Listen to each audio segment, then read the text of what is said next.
How did you get your start in the auction industry? Was sort of like a 6 degrees to Kevin Bacon story. Um, I have a degree in graphic design, and I went straight to work for a construction equipment company.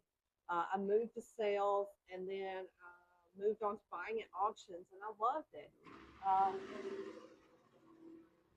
In 2012, I left to stay at home with my son, and I went back to graphic design, working at home, but still occasionally went to auctions. And one day I went to pick up at a local auction house, and they offered me a job. So after about 6 years working at home and missing the social interaction, I started part time. And then I got my auctioneer license from the Southeastern School of Auctioneering and took it on full time, working mainly with firearms. Can you tell us about your CAI and how it has elevated your career? Well, CAI is Certified Auctioneers Institute. It's a 3 year course offered by the NAA at Indiana University. It's essentially like getting a master's degree in auctioneering. For me, it was an eye opening experience. It created avenues in this industry I didn't even know was available.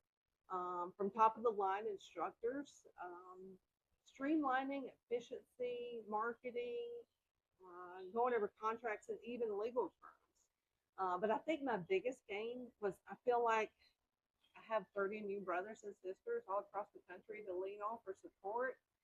I went in as a nobody auctioneer. I kind of still feel like I am, but I graduated with two IAC champions, and at that time, the current president of the NAA. It was truly a blessing. For anyone in this industry, I can't recommend CAI enough. Women make up only about 10% of auctioneers, and fewer than 1,000 worldwide hold a Certified Auctioneers Institute designation. What does it mean to you to be part of such a small elite group? Wow, yeah, I don't know how accurate those statistics are, but it's very humbling.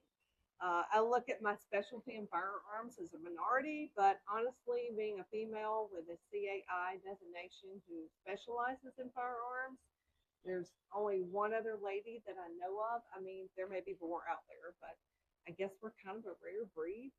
At times, it can be a bit of an obstacle, but I think once my sellers and buyers get to know me, they feel more comfortable. I still look up to the Marcellas and Haley's in this industry, and I think they're such a driving force for female membership in this industry. What does a typical day in the life of an auctioneer look like to you? Typical is not a word in my dictionary. In fact, the only thing normal in my life is the cycle on the dishwasher. One day I may be traveling to pick up a collection. The next day I'm inventorying, cataloging, doing research, repairs, giving media the specs I need to market in a gun book or email blast. And that evening I may be putting on fancy attire for a benefit auction. Being an auctioneer is way more than just talking fast. During National Auctioneers Week, what message would you share with the next generation considering a career in auction business? Well, I know it's an old cliche, but if you love your job, you never work a day in your life. And if you're passionate about being an auctioneer or being in the auction industry, I suggest find a mentor, go to an auction school, dive in. And if you love the industry but prefer to be on the back scenes, there's always marketing, photography, accounting, and other areas that makes an auction an experience. And the great ones you'll never forget.